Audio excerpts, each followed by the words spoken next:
அன்பிற்குரிய touring talkies ரசிகர்களுக்கு வணக்கம். டூரிங் டாக்கீஸ் பிரீமியம் கிளப்பில் அங்கத்தினராகும்படி உங்கள் அனைவரையும் வேண்டி கேட்டுக்கொள்கிறேன். இந்த டூரிங் டாக்கீஸ் பிரீமியத்தில் நீங்கள் மெம்பர் ஆனீங்கன்னா உங்களுக்கு பல ஆச்சரியங்கள் காத்து கொண்டிருக்கின்றன. டூரிங் டாக்கீஸினுடைய பல நிகழ்ச்சிகளை முன்னதாக நீங்கள் கண்டு கழிக்கலாம். அது மட்டும் இல்லாமல் தமிழ் திரையுலகின் பல முக்கியமான நட்சத்திரங்கள் டூரிங் டாக்கீஸ் பிரீமியம் கிளப்பினுடைய அங்கத்தினுடைய கேள்விகளுக்கு பதிலளிக்க இருக்கிறார்கள். சாய் சித்ரா நேர்காணல்கள் மாரத்தான் என்ற பெயரிலே ஒளிபரப்பாவதை நீங்கள் எல்லோரும் அறிவீர்கள். இனி அந்த மாரத்தான் நிகழ்ச்சிகளை நீங்கள் பார்க்கணுன்னா நீங்கள் டூரிங் டாக்கீஸினுடைய பிரீமியம் மெம்பராக இருப்பது அவசியம் என்பதையும் இந்த தருணத்திலே உங்களுக்கு சொல்லிக்கொள்ள விரும்புகிறேன். மாதத்துக்கு குறைந்தது ஒரு முறையாவது நேரலையிலே உங்களை நான் சந்திக்க இருக்கிறேன். இது போன்ற இன்னும் பல ஆச்சரியங்கள் டூரிங் டாக்கீஸ் பிரீமியம் மெம்பர்ஷிப்பிலே காத்து கொண்டிருக்கின்றன. அதனால் தவறாமல் நீங்கள் அனைவரும் டூரிங் டாக்கீஸ் பிரீமியம் மெம்பராக உங்களை இணைத்துக் கொள்ளுங்கள். நாம் தொடர்ந்து சந்தித்து கொண்டே இருக்கலாம். நன்றி, வணக்கம்.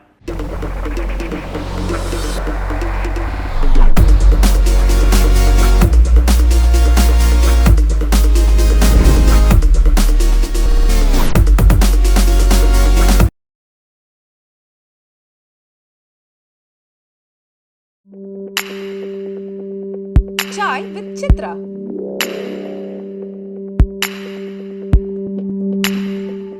ஜிகர்தண்டாவில் அந்த அசால்ட் சேது கதாபாத்திரத்துக்கு எப்படி உங்களை நீங்கள் தயார் பண்ணிக்கிட்டீங்க?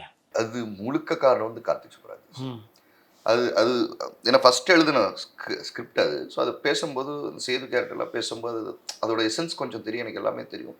பட் நான் உள்ள ஆன உடனே அவனோட உட்கார்ந்து ஷேர் பண்ணுறது, அது வந்து மதுரையில் எப்படி இருப்பாங்க, நம்ம உடனே ரவுடி என்ன வந்து பயங்கரமாக ஒரு செயின் கீனெல்லாம் போட்டு ஒரு ஒரு விஷன் இருக்கு இல்லையா நம்ம பார்க்க, அது கிடையாதுன்ட்டு லைவ்ல இருந்து அவங்கள வந்து அவங்களோட வீடியோஸ் ஃபோட்டோஸ் பார்த்து அவங்களோட வந்து மீட் பண்ணும்போது ஆக்சுவலி ஒன்றுமே கிடையாது. அது எல்லாம் நார்மலாக தான் இருப்பாங்க. When the situation comes they show the other face. So அதுக்கான ஹோம் ஒர்க், மதுரையிலேருந்து ஸ்லாங் கற்றுக்கிறது, அப்புறம் கலர் டோன் டவுன் பண்ணுறது. லிட்டரலி அவர்ஸ் டோட்டலாக அந்த ஒரு வருஷம் அதில் தான் இருந்தேன். அதுதான் அதுக்கு லிட்டரலி 2 படம் நான் வந்து இது முண்டாஸ்பட்டி எனக்காக வெயிட் பண்ணார். சிவி யாருக்காக வெயிட் பண்ண மாட்டார். வெயிட் பண்ணி இந்தா வரேன்னு சொல்லிட்டு இன்னும் ஷூட் முடியாமல் வச்சுக்கிறதா ஷூட் 2 நாள் பெண்டிங் இதுன்ட்டு கடைசியில் இல்லை சார் நீங்கள் வேறு ஆப்ஷன் பாருங்கள், நம்ம இன்னொரு படம் பண்ணுவோம் அப்படின்ட்டு தான். ஏன்னா எனக்கு பிலீவ் இருந்தது, ஒரு 3 படம் நீங்கள் ஸ்ட்ரைட் ஹிட் ஒரு ஹீரோவாக ஹிட்டு கொடுத்தாலும் இந்த ஒரு படம் என்னை வந்து அந்த இடத்துல உட்கார வைக்கணுன்ற ஒரு ஸ்ட்ராங் பிலீவ் எனக்கு. பிகாஸ் அந்த அசால்ட் சேதுவோட வேரியேஷன்ஸ் இது எல்லாமே வந்து அதில் இருந்தது. நீங்கள் தான் அசால்ட் சேதுன்னு எப்போ முடிவு பண்ணார் கார்த்திக் சுப்ராஜ்? அது ஒரு செம்ம காமெடி சார். ஆக்சுவலி நான் வந்து சிவி சார்கிட்ட வந்து இன்னும் சிவி சார் கூட தெரியாது, ஏதோ பேசிட்டு வந்து அடுத்த நாள் வந்து நம்ம படம் பண்ணிடுவோம்ன்ட்டு ஒரு காப் சப்ஜெக்ட் ஏதோ சொன்னார். ஓகே ரைட்டுன்னா காலை பதமே வந்துடுவா அக்ரிமெண்ட் சென்ட் பண்ணிடுவோம், அட்வான்ஸ் வாங்கிடுறா அப்படின்ட்டு எல்லாம் சொல்லிட்டு இருந்தார். திடீர்னு கார்த்தி வந்து எனக்கு முன்னாடி என்ன சொன்னால், இதில் இன்னொரு சின்ன ரோல் இருந்தது, சவுந்தர் பண்ணியிருப்பார் ஆக்சுவலாக. ஸோ அந்த ரோல் நீ பண்ணுன்னு, சரி ஓகேடா ஏதோ ஒன்று அப்படின்ற மாதிரி இருந்தேன் நான். அவரை வந்து டக்குன்னு பார்க்கும்போது திடீர்னு ஒரு நாள் ஏதோ ஃபிக்ஸ் ஆகி இவங்க எல்லாம் பேசிக்கிட்டு என்னை வந்து கார்த்திக் வந்து கூப்பிட்றா, வா மீட் பண்ணுவோம். நான் அடுத்த நாள் காலைல 11 மணிக்கு சிவி சார் இதில் வந்து அக்ரிமெண்ட் பண்ணுவோம், லீட் ஹீரோவாக பண்ணிகிட்டு இருக்கேன். டைரக்டர் யாருன்னா பிரசாத், எனக்குள்ள ஒரு ஒன்று எடுத்தார் இல்லையா, சித்தார்த் சர்வேஜ். ஆமாம், அவர் சரின்ட்டு போகிறேன். கூப்பிட்டவுடனே ரைட் ஓகேன்னு கூப்பிட்டவுடனே அப்படியே இந்த கோகுலம் பார்க் அசோக் நகரில் மேலே மாடியில் உட்காந்துட்டு அப்படியே 1 2 அவன் வந்து இது நீ தான் பண்ணணும்னு சொல்ல வரா, நான் வந்து நான் சைன் பண்ண போகிறேன். ஒரு மாதிரி 2 பேர்த்துக்கு ஒரு சின்ன இது போய் நைட்டு சண்டையோட முடிஞ்சிச்சு. எங்கிரமா சண்டே ஆகி கூட வந்த எல்லாம் தானே என்ன அவர் கேட்க வந்த நீ என்ன இருப்பா என்னப்பா அதெல்லாம் ஒன்றும் இல்லை அப்படின்ட்டு வந்து நானும் பயங்கர சண்டையோடு முடிச்சு கிளம்பிட்டேன். ஆனால் இப்போ காலையில் எழுந்திரிச்ச உடனே 2 பேர் நைட் சண்டை போடுவோம். ஆனால் காலையில் எழுந்திரிச்சோடனே ஃபோன் பண்ணி ஒரு 5 நிமிஷம் சிரிச்சிக்கும். இது ரொட்டீன். ஆமாம் ரொட்டீன். அதே மாதிரி காலையில் எழுந்திரிச்சு ஃபோன் பண்ணால் அவன் சொல்கிறா அப்படின்னு அப்படியே வந்து சிரித்தோடனே சரி கிளம்பி வா, ஆஃபீஸ் வா, நீ தான் சேது பண்ண போகிற அப்படின்னு. என்னடா சொல்கிற, வந்து நேற்று அதுதான்டா கூப்பிட்டவன நீ இருக்கியே அப்படின்னு. இல்லைடா சிவிக்கு இப்போ சைன் பண்ண போகிறேன் நான் 11 மணி இந்த இதுதான் அப்படின்னு. இங்கே பாரு அதெல்லாம் பண்ணாத, வந்துடு நீ தான் அசால்ட் சேது, நான் சொல்லிட்டேன், நான் ப்ரொடியூசரை கன்வின்ஸ் பண்ணிட்டேன், தயவு செஞ்சு வந்துடு. சரி கிளம்பி நேரம் போயிட்டேன். நீ கரெக்ட் நீ வந்துரு 10 மணிக்கு ஆஃபீஸில் இருக்கணும்ட்டான். நேரம் கிளம்பி பஸ்ஸில் ஆஃபீஸில் போனேன். 10:45 சிவி ஃபோன் அடிச்சுக்கிட்டே இருக்காரு. என்னப்பா எங்கே இருக்க நீ சிவி இல்லை வரேன். நான் வர முடிஞ்சு போயிது, எங்கே இருக்க சிவி? வரேன் சிவி வரேன். இங்கே வர்றா ஹீரோ இது பண்ணிட்டு இருக்கு, இங்கே வர்றா வந்து கழுத்து போடுறா, இங்கே வர்றா அப்படின்ட்டு இருந்தாரு. சிவி வர இருங்க அப்படின்னு சொல்லிட்டு ஒரு 3 மணிக்கு அப்புறம் இல்லை சிவி பண்ணல, நான் சின்ன ரோல் கொடுத்துருக்கேன், நான் அதை முடிச்சுட்டு வந்துடுறேன். இப்போ அவங்க ஹீரோ வச்சு என்ன நீ அப்படின்னு. சிவி இல்லை சிவி எப்போ வேணால் லாய்க்கலாம் இருங்க நான் சொல்கிறேன் அப்படின்ட்டு ஓடலே வச்சுருந்தேன். கிளம்பிட்டேன் மதுரை. அப்புறம் கண்டுபிடிச்சிட்டார் அவர். கண்டுபிடிச்சி நேரம் மதுரை வந்திருந்தார் சிவி. அது என்கிட்ட சொல்லிருக்கலாம்ல, என்கிட்ட சொல்லது எனக்கு இல்லை சிவியை கார்த்திக் யார்கிட்ட சொல்ல வேண்டாம்னா இதில் சரி அடுத்தது அப்போ முண்டாஸ் பற்றி அப்போ நான் அதில் பேசணும் இல்லையா, அசோக் நகரில் நானும் விஜய் சேதுபதி பேசியிருந்தோம் இல்லையா, இந்த 2 கூட நீ எடுத்துக்கோங்க. அப்போ சொன்னது இது நான் இதை ஒருத்தர் மாமா இன்னொருத்தர் 2 கதை கேட்டேன் மாமா. ஒன்று பன்னியார் பத்மினி, முண்டாஸ்பட்டி. பன்னியார் பத்மினி உனக்கு செட் ஆகாது, அது எனக்கு தான் செட் ஆகும். முண்டாஸ்பட்டி செம்மையாக இருக்கும், நீ அந்த டைரக்டர் கிட்ட பேசு ராம். ராம் தெரியும்டா எனக்குன்ட்டு. அப்போ பேசும்போது Ram is in some other production house, வேறு யாரும் ஹீரோ வச்சு அந்த ப்ராசஸில் இருக்குது. நான் சொன்னேன் ராம் ஓகேனா ரெடி, நம்ம டோர் இஸ் ஓப்பன் அப்படின்ட்டேன். நான் கரெக்டாக சிவிகுமார் கிட்ட கொண்டு வந்து உட்கார வச்சிட்டேன். கரெக்டாக எங்கள் எவ்வளோ அட்வான்ஸ் வாங்கி வைக்கிறேன் சிவிகுமார் கிட்ட உட்கார வச்சுன்னு சிவி வந்து இது இப்போ இதுக்காக வந்துருவியா, கண்டிப்பாக இந்த முண்டாஸ்பட்டி நான் தான் பண்ணணும், நான் மட்டும் தான் பண்ணணும், இல்லைன்னா சிவி அப்படின்ட்டு எல்லாம் சொல்லிட்டு நான் என்னடா இதாண்டா அப்படின்ட்டு எல்லாம் சொல்லிட்டு அதே வருஷம் 13th செப்டம்பர் 27 ஷூட் ஸ்டார்ட் பண்ணோம் சத்தியமங்கலத்தில். அதுக்கப்புறம் மழை ஸ்டார்ட் ஆகிடும். ஸோ அப்போ ஸ்டார்ட் பண்ணால் தான் முடியும். செப்டம்பர் 25 வரைக்கும் வெயிட் பண்ணார். இந்த தாடி எடுத்துடுறா வந்து நடிச்சிடுறா, அது இந்த 2 நாள் தான்டா. இப்போ சிவி அது தப்பு, ஒரு படம் எடுத்தோம்னா அது முடிக்கணும், இன்னொன்று வருதுன்றக்காக வந்து அது பண்ணக்கூடாது, அன்எத்திக்கல், நான் அது பண்ண மாட்டேன், நான் பண்ணேன், எனக்காக வெயிட் பண்ணிங்க, ஐ ரியலி அப்ரிஷியேட். அது இல்லை நம்ம இன்னொரு படம் பண்ணணும், நான் பண்ணேன். லாஸ்ட்டாக அது வந்து விஷ்ணு விஷால் பண்ணார். சேதுவா மாறுறதுக்கு என்னெல்லாம் பண்ணீங்க நீங்கள்? நிறைய அப்சர்வேஷன் சார், நிறைய இது அந்த கேரக்டர் ஆர்க்குள்ளே போகிறது. என்னென்னா அப்போ ஏஜும் கம்மி, பட் ஒரு 48 நியர்லி 45+ to 50க்குள்ளே பண்ணுறோன்னும் போது நிறைய ரத்தம் பார்த்தவன் எப்படி இருப்பான். பேசிக்காக வந்து நீங்கள் பெரிய பெரிய ஒரு கேங்ஸ்டர்ஸோ ஒரு பயங்கரமான ஒரு ஆளை நீங்கள் பார்த்தீங்கன்னா ரொம்ப பேச மாட்டாங்க. They will be very silence, they just observe, they do the things. Correct. ரொம்ப எல்லாம் அந்த மாதிரி எல்லாம் இருக்க மாட்டாங்க. ஸோ ஃபஸ்ட் அதோட அப்சர்வேஷன்ஸ், பாடி லாங்குவேஜ் எப்படி வச்சுக்கலாம், ஒவ்வொருத்தருக்கு ஒரு ஒரு ஒரு ஸ்டைல் யூனிக்காக இருக்கும். ஒரு பாடி லாங்குவேஜ், ஒரு அது பெக்யுலரிசம்ஸ் இருக்கும். சிலது எல்லாம் வந்து ஒரு ரவுடியை நான் பார்க்கும்போது அவர் பேசிட்டு இருக்கணும் அப்படின்னு பேசிகிட்டு இருந்தார். ஸோ அது வச்சுக்கலாமா, இந்த மாதிரிலாம் இருந்தது. ஸோ அதில் எது பெஸ்ட்டாக நம்ம கொஞ்சம் அந்த சினிமாட்டிக்கான ஒரு அடாப்டேஷன் இருக்கணும், ரியாலிட்டியாகவும் இருக்கணுன்ற மாதிரி நிறைய பேரை பார்த்து, நிறைய இந்த ஆல்ரெடி ஜெயிலுக்கு போயிட்டு வந்தவங்க எல்லாம் மீட் பண்ணி அந்த அந்த மனநிலை எப்படி இருக்கும், அந்த மாதிரிலாம் கொஞ்சம் ஹோம்ஒர்க் பண்ணி தான் பண்ணேன். நாளைக்கே சேது மாதிரி ஒரு 10 பேர் வரலாம். ஆனால் அக்னிகுமாரா சேதுவில் மட்டும்தான். திரையில் உங்களை பார்த்த போது எப்படி இருந்தது? Very happy sir. அதுதான் வந்தோம், அதுதான்ன்றது ஃபஸ்ட்டு ஒரு வாட்டி 70mm வந்துட மாட்டோமா அப்படின்னு நினச்சி போகும்போது as a junior artist edit Mayakannadi தான் முதல் படமாக ஒரு ஷார்ட் சார். அப்படியே குளோப்லேருந்து ஓப்பன் ஆகும், சலூனுக்குள்ளே வரும் இல்லையா, ஒரு முடிவு இருப்பேன், அந்த முடிவு நான் தான் அந்த உட்காந்துருப்பேன். அதுதான் ஃபஸ்ட்டு பிக் ஸ்க்ரீன் அந்த ஒரு ஷார்ட். அதுக்கப்புறம் பார்த்தீங்கன்னா காதலில் சொதப்புது எப்படி, அப்புறம் பீஸா, நேரம், சூதுக்கவும். பட் ரிலீஸ் வந்து கொஞ்சம் மாறிடுச்சு. அப்படிதான் சார், அது பயங்கரமான ஒரு கிக் சார். அது எனக்கு லிட்டரலி வந்து தேட்டர்லேயே இருப்பேன் நான். காலைல எங்கள் ஷோ முடிஞ்சு அங்கே போய் திரும்பி இங்கே போய் பார்த்துட்டு அது சலிச்சிரு வரைக்கும் அது பார்த்துட்டு தான் இருப்பேன் நான். அந்த மாதிரி ஒரு பயங்கர ஹாப்பியாக இருக்கும். இந்த டே ஒன்லேயே கிளிக் ஆன கேரக்டர் இது. படத்தை பார்த்துட்டு உங்களை பாராட்டின முதல் பிரபலம்னா யாரை சொல்லலாம்? ஆக்சுவலி சூதுக்கம் பார்த்துட்டு நிறைய பேர் கால் பண்ணாங்க சார், நிறைய ஆக்டர்ஸ் கால் பண்ணாங்க. இதில் வந்து அதுக்கப்புறம் நேரம் வந்து ஏதோ பார்த்துட்டு நாசர் சார் கால் பண்ணியிருந்தார். அவருக்கு எனக்கு காம்பினேஷன் என்ன, நான் நெட் பாடியாக இருப்பேன், அவர் தான், அவ்வளோதான் 2 பேத்துக்குள்ளே பழக்கமே. அவர் நினைக்கவே இல்லை போல இருக்கு. அவர் படம் பார்த்துட்டு ஃபோன் பண்ணார். ஃபோன் பண்ணி ஹலோ அருணே, ஹலோ அருணே, அவர் யார் பேசுகிறது அப்படின்னு அவரை கேட்டார். ஏன் நீங்கள் தான் கால் பண்ணியிருக்கீங்க? இல்லை யார் பேசுகிறது நீங்கள்? சார் நான் சினிமா பேசுகிறேன் சார். ஓ இனிமேல் சினிமாவே நீங்கள் தாவா அப்படின்னாரு. நீங்கள் யாருங்க அப்படின்னு. நான் நாசர் பேசுகிறேன், அத்புதமாக நடிச்சிருக்கேன், பயங்கரமாக ஒரு பாராட்டுன்னு வந்தது. நான் நினைக்கவே இல்லை, ஏதோ நீ பாட்டுக்கு செச்சில் படுத்துருக்கேன்னு நினச்சிருக்கேன், என்னப்பா எப்படி மிரட்டிட்டு போயிட்டேன் அப்படின்னு.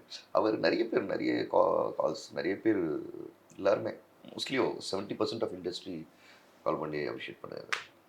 நேரம் மலையாளத்தில் எனக்கு ஆக்சுவலி பயங்கர கிரேஸ் வந்தது இந்த வடிராஜா கேரக்டருக்கு வந்து. அங்கே போனால் வடிராஜா அப்படின்னு இந்த மாதிரியெல்லாம் ஆயிடுச்சு. அது அன்எக்ஸ்பெக்டடாக இருந்தது. பட் இட்ஸ் ஆல் அது அல்ஃபோன்ஸோட இதுதான். ஜிகர் தண்டாவை பொறுத்த வரைக்கும் உங்களை வந்து தேசிய விருது வரைக்கும் கொண்டு போன ஒரு கதாபாத்திரம் அது. ஆமாம். அந்த விருது அறிவிக்கப்பட்ட போது பாபி சிம்மாவுடைய மனநிலை எப்படி இருந்தது சார்? என்னென்னா அது ஒரு செம்ம ஃபன்னி சார். அது சென்ட் தாமஸ் மவுண்ட் மேலே ஷூட் பண்ணிகிட்ருக்கேன், பாம்பு சட்டை, மனோபல ப்ரொடியூசர். ஸோ செம்ம வெயில், செம்ம வேலை என்ன பண்ணிட்டாங்க, அதில் ஒரு ஒரு ஒரு லேடி இருப்பாங்க, ஒரு கேரக்டர். அவங்களுக்கு வேற நான் தூக்கிட்டு ஒரு ஆட்டோக்கு ஓடணும், பயங்கரமாக ஓட விட்டாங்க. அந்த வெயிட் லிட்டரலி அவங்க ஒரு 95 இருப்பாங்க. அதில் ஓட்டு வெயில் பயங்கரமாக இது இருக்குது. முன்னே லஞ்ச் பிரேக்னாங்க, லஞ்ச் பிரேக் உள்ளே போனோம். அந்த டைரக்ட் ஏசி அடித்தா அந்த டக்குன்னு அது டெம்பரேச்சர் வந்துட்டு நான் ஒரு மரத்தடியில் பார்த்துட்டு ஷர்ட் எல்லாம் ரிமூவ் பண்ணி நல்லா கையில் கட்டிட்டு உட்காந்துட்டு சாப்பாடு எடுத்துட்டு வாங்கன்னு வரும்போது ஃபோன் கால் வருது, நேஷ்னல் அவார்டு வந்திருக்கு. ஆ அப்படின்னு அப்படியே ஷாக் அப்படியே பார்த்துட்டு இருந்தேன். நம்ம அந்த வெயிலுக்கு அந்த மரத்தடியிலும் பார்க்கும்போது அந்த இந்த சன் ஒரு ஃப்ளாராக ஒன்று இருக்கும் இல்லையா சார், ஸ்கை அந்த லைட் எல்லாம். அப்படிங்களா, தேங்க்யூங்க யோசிச்சேன். அப்படியே யோசித்தேன். கார்த்திக் ஃபோன் பண்ணேன், டேய் இந்த மாதிரி நேஷ்னல் அவார்டு வந்திருக்காங்க. ஏய் கங்க்ராட்ஸ், என்னடா டேய் இவ்வளோ பெரிய விஷயம். சூப்பர். அதெல்லாம் வேறு விஷயம், முதல் நைட் வா பாட்டி வச்சுக்கலாம் அப்படின்ட்டு அவங்க. எனக்கு அது ஒரு மாதிரி இருந்தது. உன்னை எங்கள் வீட்டுக்கு ஃபோன் பண்ணி நான் எங்கள் அம்மா கிட்ட சொல்கிறேன், அவங்களுக்கு என்னென்னே புரியல ஃபர்ஸ்ட் ஆஃப் ஆல். ஓ அப்படியா, ஓகே கங்க்ராட்ஸ், அவ்வளோதான்.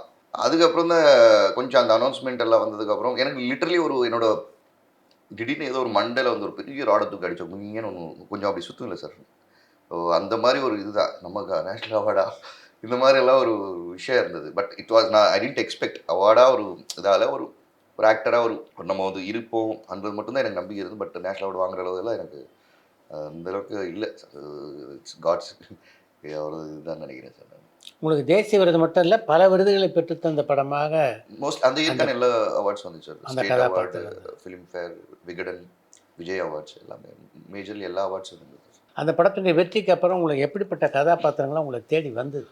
அகைன் சார், சூதுக்கும் முடிஞ்ச உடனே எல்லாம் இந்த ஹீரோ ஃப்ரெண்ட்ஸ் காமெடியன் இந்த மாதிரி வந்துட்டாங்க. நான் அதுக்கப்புறம் ஃபோன் எடுக்கல, ஆக்சுவலி ஃபோனை மாற்றிட்டேன் நான். ஒரு 1 இயர் என்னை ரீச் பண்ணவே விடலை நான். அப்புறம் ஜிகர்தண்டா பார்த்தீங்கன்னா ஃபுல்லாக ஆக்ஷன் சார், ஃபுல்லாக ஆக்ஷன். நான் இனி வரைக்கும் என்னால் வந்து அது உடைக்க முடியல. Because I want to do again comedy பண்ணணும். சூதுகம் அடுத்து நம்ம பண்ணல, நான் ஏன் காமெடி பண்ணக்கூடாது. திருப்பி எனக்கு அந்த இதாக இருக்குது. இப்போ அதுக்கான பேஸாக இப்போ தடையுடைய ஓன் ப்ரொடக்ஷனில் ஆரம்பிச்சிருக்கேன். காமெடி பண்ணணும். நான் எல்லாம் ஒரே பேட்டர்னில் தான் பார்க்க ஆரம்பிக்கிறேன். ஒரு ஆக்ஷன்னா ஒரே ஒரு ஆக்ஷன் போகுது. டக்குன்னு ஒரு ஏதாவது நம்ம ஒரு த்ரில்லர் பண்ணோம், ஒரு இது மாதிரினா திருட்டு பள்ளி 2 மாதிரி திருப்பி அதே மாதிரி ஒரு அப்ரோச் தான் வருது. ஸோ அதுதான் கொஞ்சம் மாற்றலாம் அப்படின்றதுனால கொஞ்சம் டிஃப்ரெண்ட்டான ஜானர்ஸ், டிஃப்ரெண்ட்டான கண்டென்ட்ஸை சூஸ் பண்ணி பண்ணணும் அப்படின்றது. ரசிகராக இருந்தபோது யாருடைய தீவிர ரசிகராக இருந்தீங்க சினிமாவில்? ரஜினி சார். அப்படியா? ஆமாம். சின்ன வயசுலேருந்து நான் பேஸாக வந்து கொஞ்சம் 95 வரைக்கும் ஆந்திராவில் இருந்தேன் சார். ஸோ நான் ஃபுல்லாக அங்கே சிரஞ்சீவி சாருக்கு படம், கொஞ்சம் இது வரும்போது ரஜினி சார் படம், அப்படி இங்கே வந்தபோது கமல் சார் படம். ஸோ இந்த மாதிரி பார்த்து தான் வளர்ந்துருக்கோம். டக்குன்னு வந்து அதில் வந்து நான் பயங்கர வெறியனாக இருந்தது வந்து ரஜினி சார். ஆனால் அது பிடிக்கும். நான் எப்படின்னா நான் கிளாஸில் கூட ஆர்கியூ பண்ணுவேன், நான் டீச்சர்ஸ் கூட வந்து என்ன சொல்கிறோம், எத்தனை வாட்டி சொன்னவங்க மரமாட்டேன், you are not a good teacher, Rajinikanth sir good teacher அப்படின்னு என்ன சொன்னேன். அவர் ஒரு வாட்டி ஒரு டைலாக் சொன்னால் மண்டையில் எப்படி பட்டன் இருக்குது. அந்த மாதிரி எல்லாம் பயங்கர ஆர்கியூ பண்ணிட்டு இருந்ததில்ல. ஸோ அந்த மாதிரி அவர் இன்னைக்கு பாருங்களேன், அவர் ஒரு ஒரு டைலாக் எவ்வளோ பெரிய டைலாக், கச்சச்சா எஸ்டா எவ்வளோ இருக்குது அதில். அது யாரோ சொன்ன மண்டையில் இருமா. ஸோ அந்த மாதிரி தான் நானும் பார்த்துட்டு இருக்கேன். ஸோ அந்தளவுக்கு இல்லை சார். அதுக்கப்புறம் ஒரு ஆக்டராக வந்து ஒரு ஆக்டரான பிறகு வந்து நிறைய கமல் சார்கள் படங்களை நிறைய அப்போ தான் புரிஞ்சது எனக்கு. அவரோட ப்ராசஸிங் ஆகட்டும், அவரோட அந்த சீன் பார்க்குற விதம், நிறைய படங்கள் வந்து அப்போ வந்து ஓகே போயிட்டே இருந்தோம். பட் ஆனால் அவரோட மெனக்கெடுதல், அவரோட அவரோட ஒரு ஆக்டராக அவரோட இன்வால்மெண்ட், அதெல்லாம் வந்து வேறு லெவலில். அப்புறம் தான் ஒரு ஸ்டேஜ்க்கு அப்புறம் நான் எல்லாத்தையும் ரசிக்க ஆரம்பிச்சிட்டேன். ஒரு ஆக்டர் ஆஸ் ஒரு யூனிக் இண்டிவிஜுவாலிட்டி, ஒரு பாடி லாங்குவேஜ் இருக்கும், ஒரு ஸ்டைலிங் இருக்கும். ஸோ அப்படி சின்ன வயசுல வெறியன்னா ரஜினி சார் தான். தெலுங்கு படங்கள் நடிக்கும்போது நிச்சயமாக உங்களுக்கு ஒரு கம்ஃபர்ட் இருக்கும், ஏன்னா உங்களுடைய மதர் டங்கே தெலுங்கு. ஆமாம். மலையாள படங்கள் நடிக்கும்போது எப்படி இருந்தது சார்? அது எனக்கு தெலுங்கு போனாலும் அங்கேயும் இப்போ பிரச்சனை போச்சு சார். என்னன்னா இங்கே தமிழில் அங்கே யாருமே நான் தெலுங்குன்னு தெரியாது. நான் அவர் கூட சிரஞ்சீவி சார் கூட அவ்வளோ நாள் படம் பண்ணேன். அவர் லாஸ்ட்டாக தெலுங்கா? ஆமாம் சார். அவர் என்ன தமிழில் தான் பேசிட்டு இருவாங்க எல்லாருமே. எனக்கு அங்கே போல எந்த ஒரு லாங்குவேஜுமே உருப்படியாக இருக்காது இல்லை. இப்போ நீங்கள் இங்கே இருக்கீங்க நார்த் இந்தியா, இங்கே போனாலும் ஒரு பாஷையில் வந்து நீங்கள் வந்து ஒரு பிடி இருக்கவே இருக்காது. அந்த மாதிரி என் சுச்சுவேஷன் ஆச்சு. ஸோ அது அங்கே போனாலும் அதுதான். மலையாளம் எப்படின்னா சார், நான் மோஸ்ட்லி சூஸ் பண்ணுறது எப்படின்னா அதுக்கான ஒரு தமிழ் கேரக்டர். இப்போ நான் பேசுனேன்னா யாருமே டப்பிங் பண்ண எனக்கு பிடிக்காது. Either any language, Indian two languages நான் தான் டப் பண்ணேன் சார். அந்த மாதிரி any language I should only dub. So அதுக்கேற்ற மாதிரி கதாபாத்திரம் தான் நான் சூஸ் பண்ணுறது. இப்போ மலையாளம் கலந்து ஒரு தமிழும் கலந்து ஒரு மலையாளம் அந்த மாதிரி வச்சுருவாங்க நான் பண்ணுறேன் அப்படின்னா. ஸோ அதுக்கேற்ற மாதிரி தான் பண்ணிட்டு இருக்கேன் சார். அண்ட் கன்னடா தான் சேம் திங், அந்த மாதிரி தான் பண்ணிட்டு இருக்கேன். ஸோ அதுக்கேற்ற மாதிரி தான் பண்ணுறாங்க நமக்கு. எத்தனை படம் நீங்கள் கன்னடத்தில்? நீங்கள் கன்னடாவில் 2 சார் இப்போ அஜாக்கிரதை ஒன்று பண்ணி முடிச்சிருக்கேன். சார்லி 777 பண்ணியிருந்தேன். தமிழில் நீங்கள் பண்ண படத்தில் உங்களுக்கு மிகுந்த நிறைவளித்த படம்னு எந்தெந்த படங்களை சொல்லலாம்? சார் ஒவ்வொரு படமே எஃபர்ட் போட்டு தான் சார் பண்ணுறது. பட் ரொம்ப மெனக்கெடுதல் எல்லாமே இருக்கும். பட் அதோட அவுட்புட்டாக அப்படின்றது எனக்கு அது வந்து எப்படி சொல்லன்னு தெரியல. அதோட ஒரு கமர்ஷியல் சக்ஸஸோ இல்லை ஏதோ ஒன்று இருக்கலாம். ஜிகர்தண்டா ஆகட்டும், நேரம் ஆகட்டும், சூதுகோமன், அதில் ஒரு மெனக்கெடுதல் இருக்கும். எல்லா படங்களும் இருக்கும். நேரம் ஒரு பிரில்லியன்ட் மூவி. ஆமாம் சார். இது எனக்கு இப்போது சமீபமாக நான் ரொம்ப மெனக்கட்டினது மகான்காக பண்ணேன். மகான் வந்து லிட்டரலி அதோட ஏஜிங் ஃபேக்டர் ஆகட்டும், அதோட கேரக்டர் ஆர்க்ஸ் ஆகட்டும், ஃப்ரம் 40 to ஒரு நியர்லி ஒரு 75 வரைக்கான ஒரு டிரான்ஸ்மிஷன்ஸு, ஸோ அதுக்கான ஒரு விஷயங்கள் எல்லாமே அதுக்கு கொஞ்சம் நிறைய மெனக்கட்டினேன் சார். இப்போ நான் லாஸ்ட் இயர் படம் நான் ஓன் ப்ரொடக்ஷன் பண்ணேன், வசந்த முல்லைன்னு. அதுக்கு நான் ரொம்ப மெனக்கெல்லாம் காட்டினேன். ஏன்னா அது ஒரு நைட்டு நடக்கிற ஒரு கதை. அது கிட்டத்தட்ட செட்டு போட்டு கரோனாவில் வந்து மாட்டி கிட்டத்தட்ட ஒரு 80 lakhs செட்டு போய் எனக்கு திருப்பி அதை கண்டினியூட்டி ரீக்ரியேட் பண்ணுறது அப்படின்றது ஒரு பெரிய ப்ராசஸ். அதே வந்து இந்தியன் 2 ஆகட்டும் சார். ஈஸியாக சொல்லி போகலாம்னா ஒரே மாதிரி இருக்கீங்க, ஒரே மாதிரி 5 வருஷம் இருந்து பாருங்களேன் தெரியும் சார். பாடி வெயிட் போடலாம், கண்ட்ரோல் பண்ணலாம், என்ன பண்ணலாம். ஹேர் சார் கண்ட்ரோலில் இருக்குது, அது நம்ம கையிலே கிடையாது. 5 வருஷமாக ஒரே மாதிரி எப்படி சார் இருக்க முடியும்? ட்ரெல்லி இல்லை. ஸோ அதுவும் ஒரு மெனக்கெடுதல் தான். அதுக்கான ஒரு போராட்டம் தான். அது எல்லாமே நிறைய ஒரு படம் அப்படி தான் சார் பண்ணுவோம். பட் லாஸ்ட்டாக ஐ திங்க் மகான் ஒரு எப்படி இருந்தது மகானில்? விக்ரம், துரு 2 பேரோட நடிச்சது. சியானோட எனக்கு வந்து ஆல்ரெடி இது சாமி 2 இருக்கிறதுனால எனக்கு வந்து பழக்கம். அவரோட ஒர்க் பண்ணுறது வந்து is amazing actor sir. Chiyaan வந்து ஐயோ அதோட செம்ம மனுஷன் சார். அவர் ரொம்ப பிடிக்கும். அவர் ஒரு விஷயமே வந்து மகானில் வந்து அப்படி சப்போர்ட் பண்ணுவார். எனக்கு வந்து ஒரு ஷார்ட் முடிஞ்சோடனே வந்து ஒரு இன்ஃபியாரிட்டி கிளாக் சுத்தமாக ஒன்று கூட கிடையாது. ஓப்பனாக சொல்லிட்டார் சார். ஃபஸ்ட்டு ஷார்ட் அந்த கிளைமேக்ஸ் ஷார்ட் எடுத்துகிட்டு இருக்கோம். உன்னை வந்து ஆமே நம்மளெல்லாம் ஒன்றும் இல்லை. அவள் பார்த்துட்டு போய் நேராக தூக்கு ஃபோன் அடிச்சு சார், இங்கே பாரு Bobby my get another national award for this film. அப்பா அப்போ தென் அவன் நீ வந்து பாரு அப்படின்ற.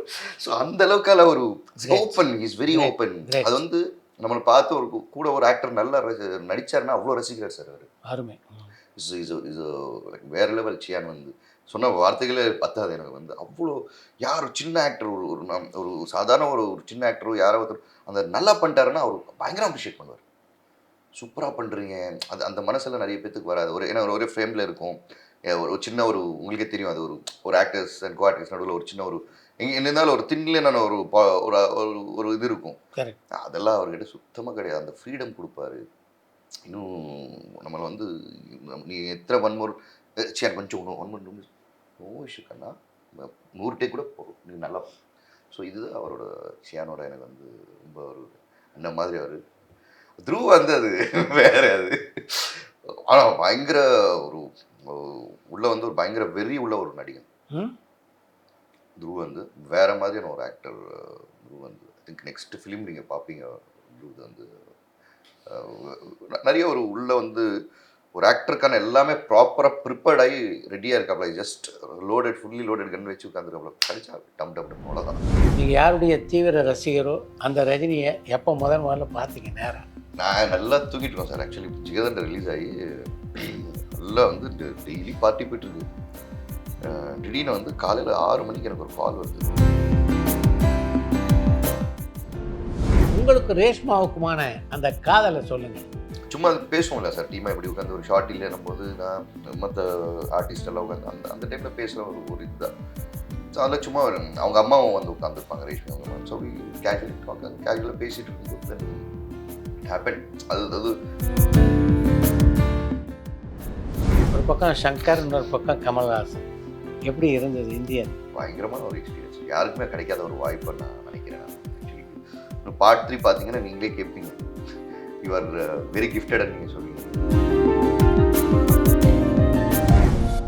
பரபரப்பான சினிமா செய்திகள், நட்சத்திரங்களின் பேட்டிகள், சினிமா வரலாறு ஆகியவற்றை பார்க்கவும் படிக்கவும் உங்களுக்கான இணையதளம் tourantalkies.co.